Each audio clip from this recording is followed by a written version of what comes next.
A very good afternoon to you, sir. I Good especially afternoon. Gaurav Mishra welcome you to collegedunia.com, India's largest student review platform.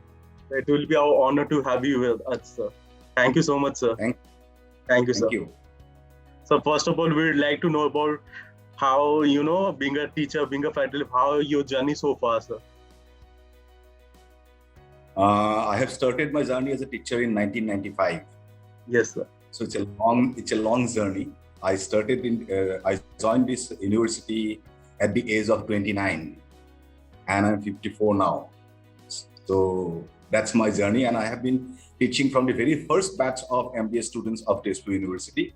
So, and at that time, in the initial stage, my students were not much senior to me. So we had a good relationship, good friendship. So they're still my friends. When they come to the university campus, sometimes I feel like it's my alumni mate. Okay. We were so close at that time. Okay.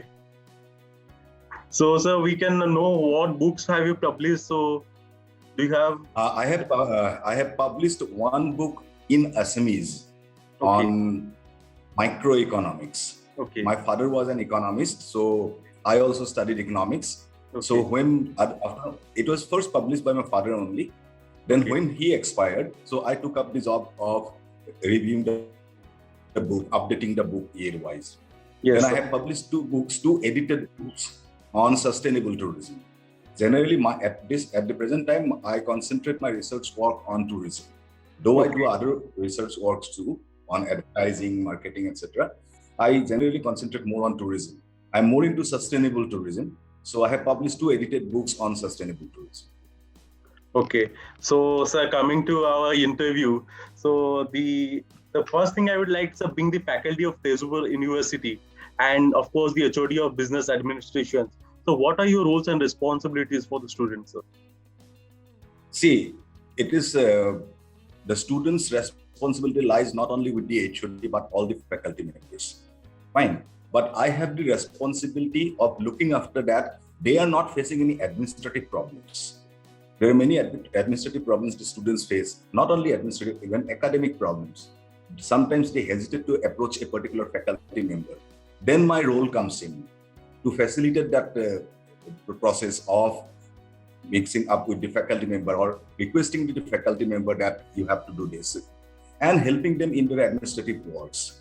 And one method I have found out very good from my own experience, if you can, as a teacher, if you can make yourself approachable to the students, if you have a friendly nature, then students find it easy to approach and getting their problems solved. So that is what I have been emphasizing. I have been the HOD for 2 years and I have been finding good results from that. I do not keep my door closed to the students. I am open to approachable at any point of time, up to 10 o'clock in the night. Okay, sir. So, sir, if I would say that, how do you bring the practical approach towards this subject and make them industry oriented? See, So we update our now it syllabus. is the scenario of the COVID. So you Yes. can think that it's a very difficult time. So how you people are managing with this thing, sir? See, we are, Tezpur University as a whole, we are having a system of taking the classes. We have fixed that the duration of one class will be of half an hour. Normally it is of 1 hour. But keeping in mind the data uses of the students, and you know Assam is a rural area.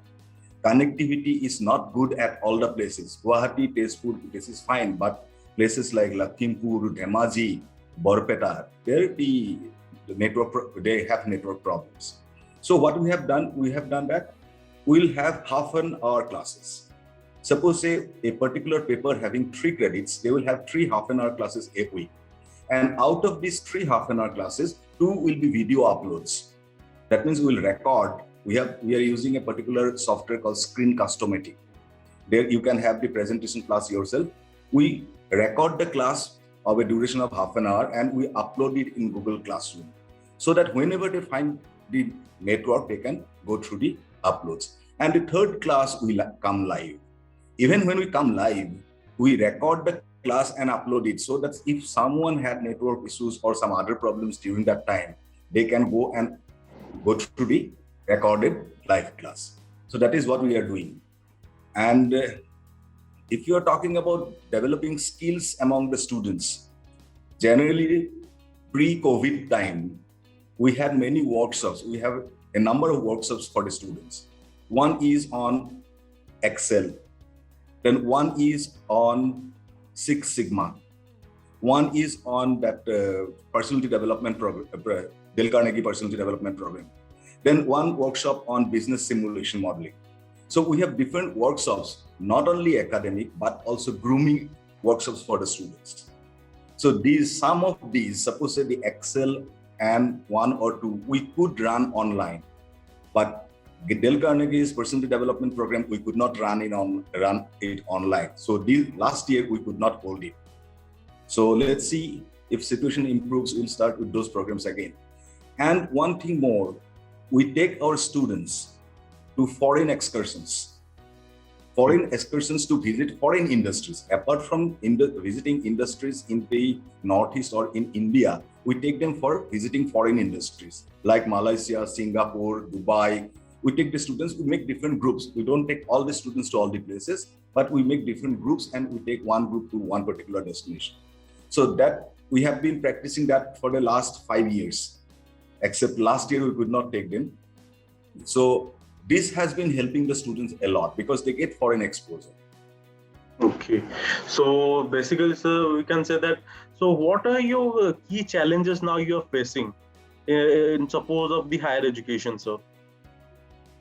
See, if I have to talk about business administration, MBA degree only, Okay, then the key challenge we face being in Tezpur, far away from the main industrial area, the main problem we face is industrial interaction or interaction with the corporate sector. Therefore, we have to conduct special sessions for them. We have a particular event called Sampark, the interface. That is an industry academia event which is held annually. Each year we have a theme and it is a theme-based event. So had it been in an area, had this university been in an area where there are industrial houses nearby, then we could have given them more exposure than what we are giving them now. That is the main challenge at this point of time. so what is the placement scenario in the college right now, if you will see? Are you talking about this year or pre-COVID? Sir, if we will talk about the last year placement and comparing to the now ongoing placement, so what are the things? Ongoing, it has just started. Okay. We have a placement sale. We have two placement sales for the whole university. One is for the engineering students and one is for the non-engineering students. So we have people there who are full-time dedicated to placement services. So they they liaise with the corporate houses, and we are having good companies like ITC, then Exim Bank. Even we had ones from RBI who took one student directly from the campus. Okay. We have also a scholarship by Exim Bank for two scholarships, one for a ST student and one for a general category student. Okay, so do you feel any challenges like last year, if we'll compare the placement scenario, seems to be it's very tougher for students. So going through mentors. I'll give you an example. Okay. Last year, some of our students were selected by one of the organizations. And for induction, onboarding, they were asked to come to Guwahati. When at that point of time, inter-district travel was banned. They could not come, and then said, if you cannot come to the onboarding program, your selection is terminated. So we had situations like that. So compared to pre-COVID and post-COVID placement scenario, there is a vast difference. Okay. So, sir, how does your department prepare for students for being good in placements? Like, what they do, sort of activities? We start even from their grooming. There is on Monday, which I'm just talking about the basics. On Monday, it is mandatory that students will have to come in formal dresses. It's mandatory that they must have a business suit. So we start from the dressing up level because students from Delhi and students from Assam, it will be different. Assam and other Northeast northeastern states. So we have to start from teaching them how to dress, how to have a good haircut, how to shave. We have to start from that level. And we have to very strict lady teachers for whom our students, the girl students, become expert in, probably have heard about this dress material called mekhla chador. That is an Assamese traditional dress. It's not very easy to put it on. They become expert after leaving this department. And the feedback we get, apart from this grooming, we also give them coaching like personality development programs. Then mock interviews. We ask our alumni who passed out in 97, 98, those who are already involved in campus recruitment for other institutes, for their organization. They come and give instructions on how to do interview, how to face group discussions. So these things we do so that they can go for campus placement. Okay, so till now, how many conclaves or workshops have you conducted? If you can say in online. Online during this period? Yes, sir. Last year. You must give me a time frame. Then only I can tell you. Okay, sir. So last year to this. So any workshop particular for students' knowledge or grooming? We had one on Excel. Okay. Advanced Excel. And personality development, we could not. Business simulation, we could not, because the service providers, they said that it cannot be done online. And traveling was not possible to Assam at that point of time. Okay. So let me ask you, sir, when you come to college, so what are your vision and what are you trying to achieve? You know, when I joined this university, I was 29 years old. I didn't have any vision at that point of time. My only, only point was how can I teach and how can I teach well? That was my only priority for 5-6 years. That was my whole concentration on. No publication, no, conferences, nothing. I was concentrating only on how to teach well. So when I joined, I didn't have any, but after that, when I gradually became confident with my teaching, then I gradually started thinking about the department. Then one good point about our department is that we have 14 faculty members, and we are a very good team, cohesive team. So whatever we have been doing, it's not someone's single idea. We have been doing it jointly. We have started with MBA, then PhD, then we have started Masters in Tourism and Travel Management, MTTM. Then from this year onwards, we have also started an executive MBA program of 1.5 years duration. That is for working people in blended mode. That means that will be mainly online, but it is not a distance learning course. They will have to come to the campus for 15 days per semester. That is compulsory. So we have been doing well, and we have earned some reputation in the national level. At least people know about Tezpur University MBA department. And our placement speaks about it. Our placement is good. Our alumni is vice president of ITC. So we have people in those positions now. Okay. So, sir, now shifting from students to faculties, let me ask a question from that. So, how does the department or college or university enhance the skills of the faculties and prepares them according to the industry standards? See, first is there are faculty development programs. Each semester, when a faculty teaches a particular paper, particular course, at the end of the semester, we take feedback from the students. These feedback forms are anonymous. Okay, so all the different aspects of a teacher, where the course coverage, course delivery, everything, evaluation pattern, etc., everything is in that feedback form. And unfortunately, as the HOD, I have to go through it. It's not a good job to go through somebody else's feedback. So when the HOD finds that there is some lacking in one of the teachers, then he is nominated to go for faculty development programs.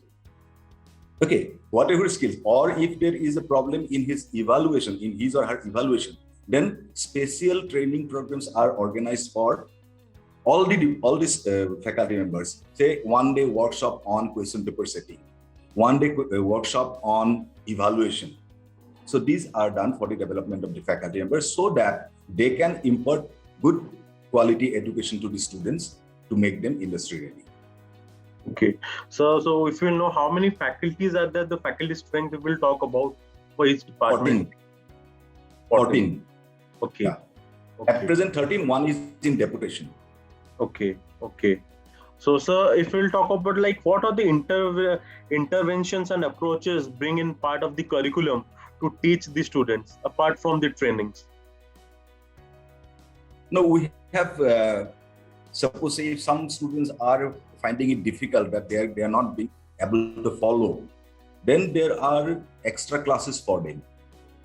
So that provision is there. Actually, what you are exactly asking me, I could not get it.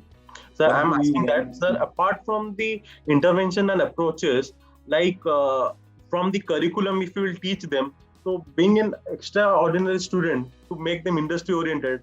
So what are the things, skills, to prepare them, make them industry oriented? So what sort of things college is trying to make them industry oriented? See, our teaching pedagogy is application oriented. Okay. Now, suppose say I give you an example. I teach a paper on integrated marketing communication, that is advertising and other areas. So when I teach that paper, it is a compulsory part of the evaluation pattern that these students as a group, they will have to develop an advertisement for an existing organization, probably from Guwahati or from Tezpur. It may be a small organization, probably say suppose a shopping mall. They will have to develop an advertisement and run it in local TVs and get feedback from the audiences. So this type of activities we undertake so that they know how to use the concepts in the practical field, not only mugging up the concepts from the books. Even our question patterns are also application oriented. We have open book exams so that they do not have to spend time in memorizing the concepts. They can read the concepts and they can find out how to apply these concepts in a particular situation. Okay, so my question would be, sir, how do you see the college greatest strengths and how it can be enhanced? My greatest strength, the department's greatest strength is that out of the 13 members we have now, 14, say one is in deputation. Okay. 6 faculty members have industry experience. So that helps a lot. And how to enhance it? I can say that if we get new posts from the UGC, we will have to take up candidates who have industry experience more than teaching experience. Even I have industrial experience, so it helps. I know how the market works. Therefore, when I deliver my classes, I can give my experience as an example. What happened? Suppose a particular incident. This was the incident. How I tackled that. I can give them as an example. So that is, I think, is the strength of the department. Okay. So now moving towards the last question. My last question would be, sir, like, what valuable advice would you like to give the students so that to have a prosperous career ahead? See, this is an advice which everyone gives. I'll repeat that. Work hard. There is no substitute for hard working. We can give you lots of information. We can teach you lots of things. But when you join the industry, if you do not work hard, you cannot go up. If you want to go up, you will have to work hard. And whatever I tell the students here, that when you are in this department for 2 years, the belongingness you have to this department, have the same belongingness to your organization. Then only your motivation to work will automatically come. And when you work with motivation, obviously you will rise high. Okay, there are one thing I want to boast about my university. Okay, we are the very few universities in India which have a swimming pool in the campus. Okay, sir. Very nice. So that is extra, nothing to do with MBA. I just wanted to boast about it. Okay, sir. So see, extracurricular activities is very necessary for the students. Apart from the studies, if you talk about the extracurricular activities, if you talk about the sports, you talk about anything. So students need to be engaged in everything. So I would ask about if students have any activity cell. So do they have, if your college have an activity cell? Yes, we have a students activity cell. We have an indoor stadium with badminton facilities. We have a gym with state-of-the-art it's air conditioned with coach. Then we have a swimming pool. We have night playing facilities for the college week, etc. We don't suspend classes. All the matches are held during night, during evening time after the classes. And to inaugurate the night playing facility, we had Kapil Dev in our campus. I have been talking about the infrastructure for extracurricular activities. We have night playing facilities. Then we do not have to suspend classes for the university week. Only one day class is suspended. Then we have an indoor stadium, a students' activity center with indoor stadium with badminton facilities. Nice to see, sir. College is focusing on so much sports activities. It's good to see, sir. Investment in youth is investment in future, if you will say, sir. Sports is a must necessary for students, sir. We have a special post for that. Addition, that sports officer. Okay. After all these activities, we have a cultural officer who looks after the cultural activities of the students. So that side also we are strong. Anything else, Gaurav? No, sir. Thank you so much, sir, for giving us time. And we are very, very thankful to taking your time, sir. And thank you so much, sir, being a part of this interview. Thank you. Thank you so much, sir.